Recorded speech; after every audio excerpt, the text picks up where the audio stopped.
अस्सलामु अलैकुम रहमतुल्लाहि व बरकातुहू। वालेकुम अस्सलाम व रहमतुल्लाहि व बरकातुहू।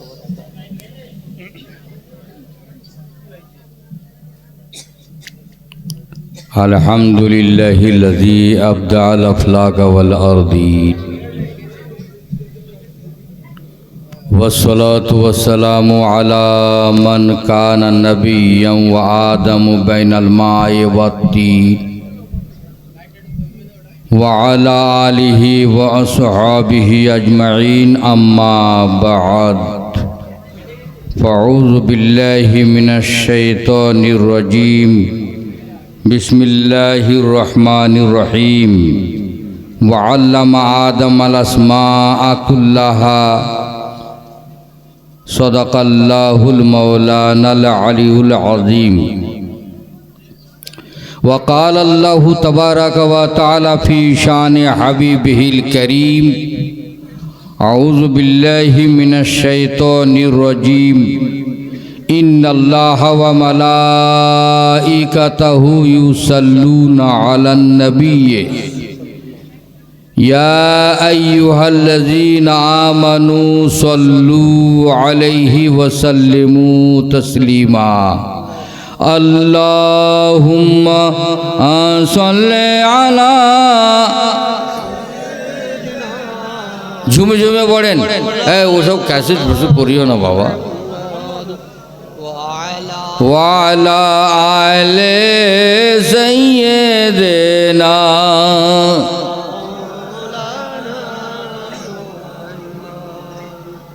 मोहतरम रात्रिर शेष हिस्साटा बयस्क लोकके बयस्क टाइम देवा हयेछे एटा किन्तु एक्चुअली ताहाज्जुदेर समय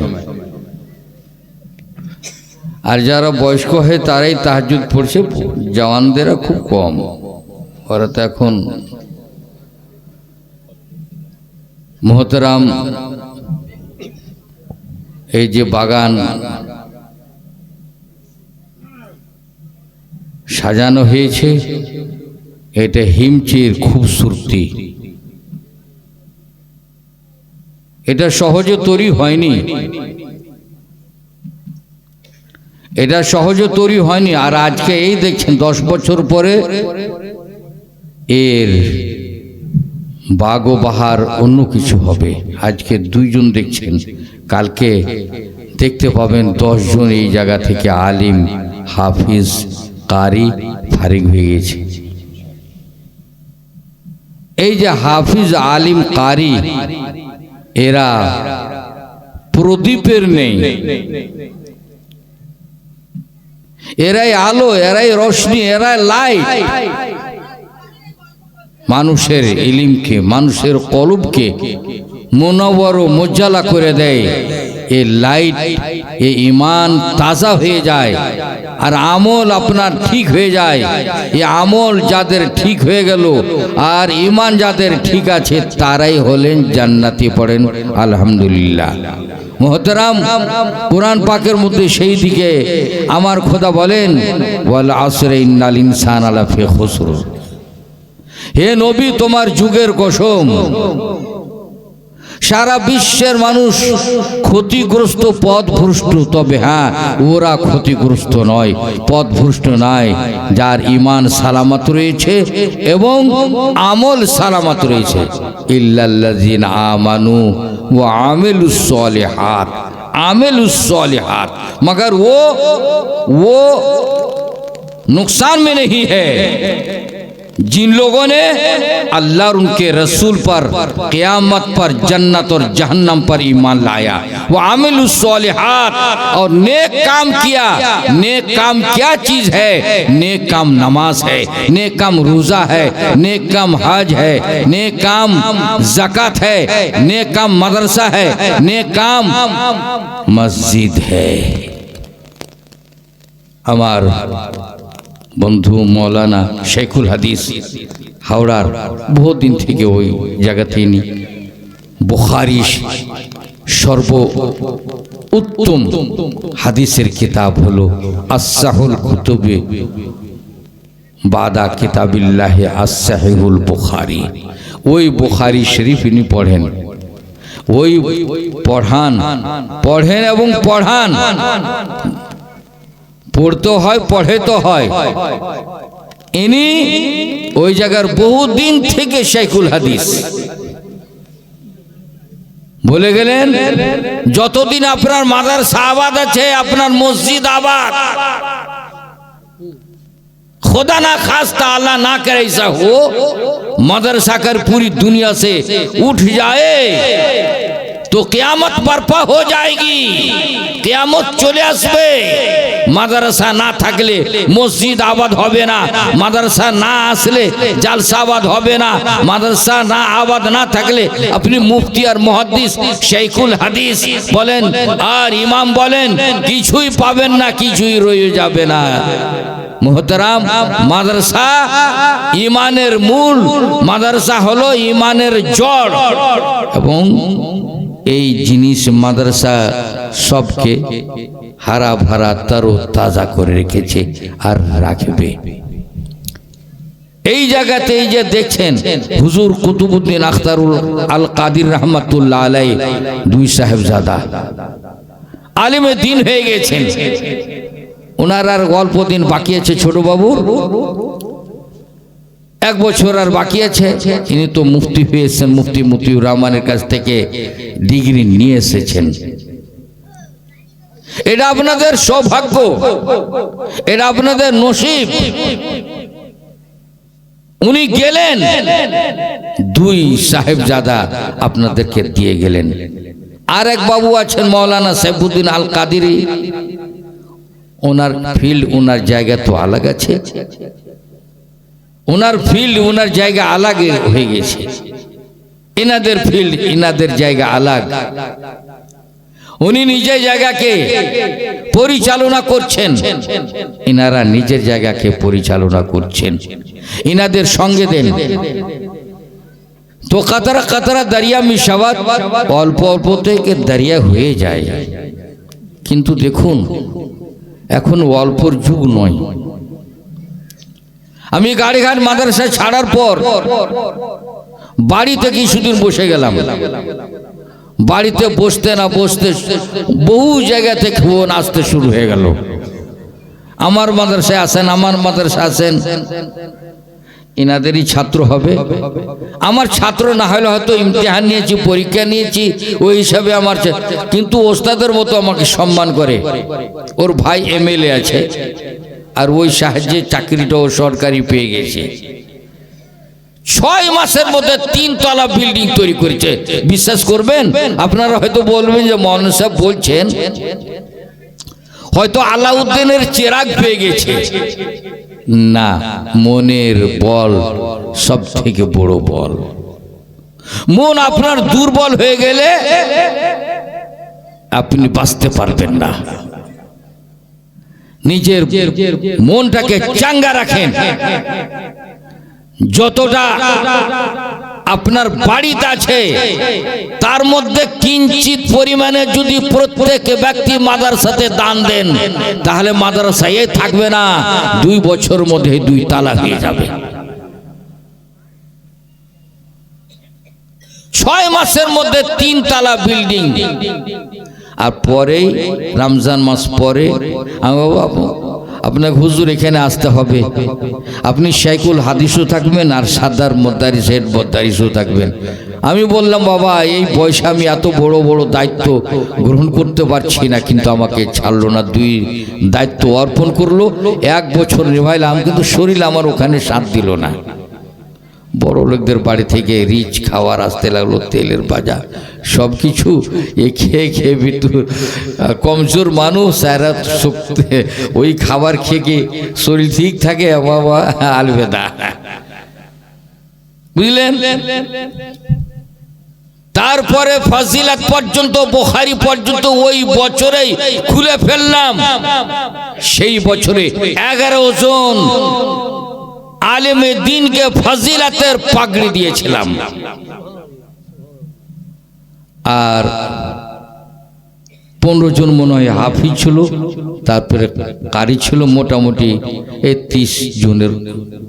30-এর ওপরই হবে, ফারিক হয়েছিল। এরকম মন রাখেন, আমার 20 বিঘা জমি, 10 বিঘা জমি, 5 বিঘা জমি চোখ বন্ধ হয়ে গেল, সব আপনার আর নয়। আপনার ওটা যেটা আপনি মাদ্রাসাকে দান দিলেন, এই 2 সাহেবজাদা নিজের জন্য চাইছেন না। নবী মুস্তাফা সাল্লাল্লাহু তাআলা আলাইহি সাল্লাম ইসলামের জন্য চাঁদা করেছেন। ইসলামের জন্য চাঁদা চাওয়া, মসজিদের জন্য চাঁদা চাওয়া, মাদ্রাসার জন্য চাঁদা চাওয়া নবীর সুন্নাত। আমার নবীর প্রিয় সুন্নাত, সওয়াবের কাজ। নবী আমার চাঁদা তুলেছেন। মায়েরা টাকা তো নিয়ে যায়নি, সে সময় টাকা খুব ভাঙ্গা ছিল।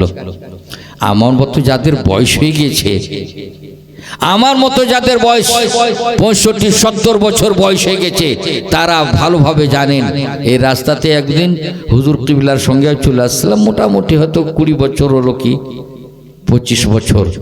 তো ট্যাক্সিতে চেপে আসছি কলকাতা থেকে হুজুরের সঙ্গে। তো রাস্তা কিরকম ছিল, সাইকেলওয়ালা আমাদেরকে ওভারটেক করছে। চোখের দেখা গল্প করছি, শোনা নয়, আর বানাওয়াটি কোনো ঘটনা না। আমি নিজের চোখে দেখলাম সাইকেলওয়ালা আমাদেরকে ওভারটেক করে চলে যাচ্ছে। এর 4 চাকা, তো 4 জায়গাতে ব্যাখড়া লাগছে, আর ওর 2 চাকা সিধা সিধা আছে, চলে যাচ্ছে পাস করে। সেই জায়গাতে এখন দেখেন কত সুন্দর রোড হয়ে গেছে। আপনাদের মুষ্টির চালে মাদ্রাসা চলবে না, আপনাদের মন খুলে দান করবেন, ওটা চলবে, ওটাই আপনার সঙ্গে যাবে।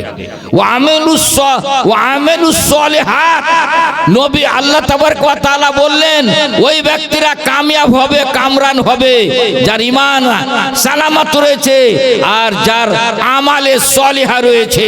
আপনি চলে গেলেন, আপনার 20 বিঘা জমি আছে, 1 বিঘা জমি মাদ্রাসাকে দান করে দেন।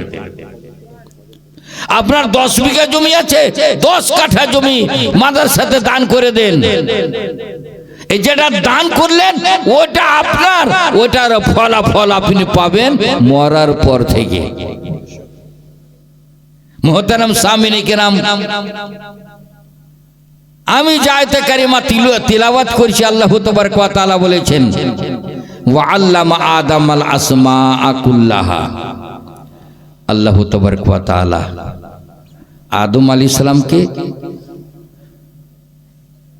সমস্ত জিনিসের নাম, কাম, কোন জিনিস কোন উদ্দেশ্যে তৈরি করা হয়েছে সব শিক্ষা দিলেন। তারপরে আমার রব বললেন ফেরেশতারাকে আম্বিউনি বিআসমাই হাউলায়ে কুল্লাহা, হে ফেরেশতা মণ্ডলী তোমরা এই সব জিনিসের নাম বলো। ফেরেশতারা বলেছিলেন সুবহানাকা লা ইলমা লানা, ইয়া আল্লাহ আমাদের কাছে ইলম নেই, ইল্লা মা আল্লামতানা, মগর অতটা ইলম আছে যতটা আপনি আমাদেরকে শিখিয়ে দিয়েছেন, এর চেয়ে বেশি আমাদের কাছে ইলম নেই। এটার জবাব আমার হলো না, আমাদের হলো না। আল্লাহ তাবারক ওয়া তাআলা আদম আলাইহিস সালামকে আনান ফানান এক চোখের পলক মারতে না মারতে ইলমে লাদুন্নি দান করে দিলেন, আর এক মুহূর্তের মধ্যে সব জিনিসের নাম শিখে ফেললেন, আল্লাহ তাআলা দিয়ে দিলেন। এটা কিন্তু মিহিরতের ইলম নয়। পলক মারতে যা সময় লাগে তার থেকে কম সময়ের মধ্যে আদম আলাইহিস সালামের কলবকে, দিলকে একেবারে ইলমে পরিপূর্ণ করে দিলেন। সমস্ত ফেরেশতা বসে আছে। আমার আল্লাহ বললেন আদম আম্বে বিআসমাই হাউলাই, ওরা তো লা জবাব হলো। আদম তুমি এই সমস্ত জিনিসের নাম বলে দাও। হযরত আদম আলাইহিস সালাম এক এক করে সমস্ত জিনিসের নাম বলতে আরম্ভ করলেন, আর কোন জিনিস কোন কাজের আছে সেটাও বলতে লাগলেন। ইনি মুআল্লিম হয়ে, ওস্তাদ হয়ে বলছেন, আর ফেরেশতারা শাগিরদের মতো হয়ে শুনছেন, শ্রবণ করছেন। তারপরে আল্লাহ পাক বললেন, এ ফেরেশতা, ইনি ওস্তাদ, ইনি শিক্ষক মহাশয়, তোমরা শাগির ছাত্র, তাজিমি সিজদা করো, তাজিমি সিজদা। ওয়াসজুদু লিআদম, আদমকে তোমরা সবাই সিজদা করো। এটা তাজিমি সিজদা। বুঝা গেল সিজদা দুই রকম। ইবাদতের নিয়তে যদি করা যায় ওটা হলো সিজদা তাবুদি, ইবাদতের সিজদা। ওটা আল্লাহ ছাড়া করার জন্য জায়েজ নাই, জায়েজ নাই, জায়েজ নাই। আর তাজিমি সিজদা গায়রুল্লাহ, আল্লাহ বাদ দিয়ে অন্য জন্য কেউ করা যায়। এটা হযরত আদম আলাইহিস সালামের যুগে, হযরত আদম আলাইহিস সালামের মাযহাব ছিল, ওনার আকীদা ছিল, ওই যুগে প্রথা, ওই যুগে জায়েজ ছিল। আর হযরত ইউসুফ আলাইহিস সালামের যুগে ওনাদের ভাইয়ের জন্য। তারপরে আমার নবী এই দরজা বন্ধ করে চলে গিয়েছেন। নবী আমার নবীকে এক সাহাবী জিজ্ঞাসা করলেন, ইয়া রাসূলুল্লাহ, ইয়া নবী আল্লাহ, ইয়া হাবিব আল্লাহ, আমি দেখছি জঙ্গলের পশু আপনাকে সিজদা করছে, আমরা তো মানুষ, আমাদের বেশি অধিকার আছে, আমরা আপনাকে সিজদা করব। নবী আমার বললেন, না না না না না, মানুষ হয়ে মানুষকে যদি সিজদা করা জায়েজ হতো তা আমি প্রত্যেক মেয়েদেরকে বলতাম তোমরা নিজের স্বামীকে সিজদা করো, কিন্তু মানুষ হয়ে মানুষকে সিজদা করা নবী মুস্তাফার মাযহাবে জায়েজ নাই বলে কোন পীরকে, ওলিকে, গৌসকে, কুতুবকে সিজদা করা যাবে না। সিজদা করা হারাম, হারাম, হারাম। নবী আমার নিষেধ করে দিয়েছেন। নবীকে সিজদা করা জায়েজ নাই, তো নবীর উম্মতকে কি করে সিজদা করা জায়েজ হতে পারে? সম্মান করতে পারেন। এবারে হচ্ছে মাজারে গিয়ে মুখর চুমো দিচ্ছে মাজারে, তাই না? মুখ দিয়ে চুমো দিচ্ছে। তো দেওবন্দি দূর থেকে দেখছে, ওয়াহাবি দূর থেকে দেখছে, তো চুমোকে বলছে সিজদা করছে, চুমোকে বলছে সিজদা করছে। তা আগেও আমি মাজারে চুমো দিতাম, চাদরে চুমো দিতাম। কতগুলো জাহেল মূর্খ, ওরা বুঝতে না পেরে ও আমার দেখা দেখি আমি চুমো দিচ্ছে, ও মাথায় সিজদা করে ফেলছে। আমি এবার দূর থেকে কিন্তু ফাতিহা পড়ে চলে যাই। মোহতারাম সামিন কিরাম, প্রথম মানুষ আদম, আর ওনার থেকে প্রথমে ইলম থেকে শুরু করলেন আমার রব, আমার আল্লাহ। ইলম থেকে শুরু করলেন। আর ইলমের সম্মান, ইলমের তাজিম কাকে বলে সেটাও কোরআন পাকের মধ্যে বলে দিয়েছে, দেওয়া হয়েছে। আর আমার নবী সাল্লাল্লাহু তাআলা আলাইহি সাল্লাম গারে হেরাতে ইবাদত করতে যেতেন, আল্লাহকে পাওয়ার জন্য যেতেন, তানহাইতে, খালওয়াতে গিয়ে আল্লাহ পাকের ইবাদত করতেন। সেই জায়গা খুব কঠিন। এখন তো রাস্তা হয়ে গেছে, তবুও সবাই চড়তে পারে না, সবাই চড়তে পারে না। ওপরে গিয়ে অনেক লোক ফিরে ফিরে চলে আসে, মনে হয়েছে কাছে আছে, কিন্তু অনেক সময় কয়েক ঘন্টা লেগে যায়, কয়েক ঘন্টা লেগে যায়। সেই জায়গাতে বহুদিন ইবাদত করার পর আমার রব জিবরিল আমিনকে পাঠালেন।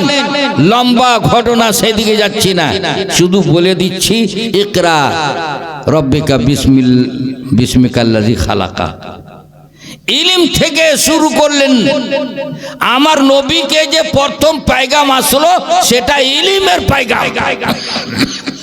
ওয়াল্লামা বিল কালাম, ইলমকে সিনাতে রেখে দুনিয়া থেকে বিদায় হয়ে যেও না।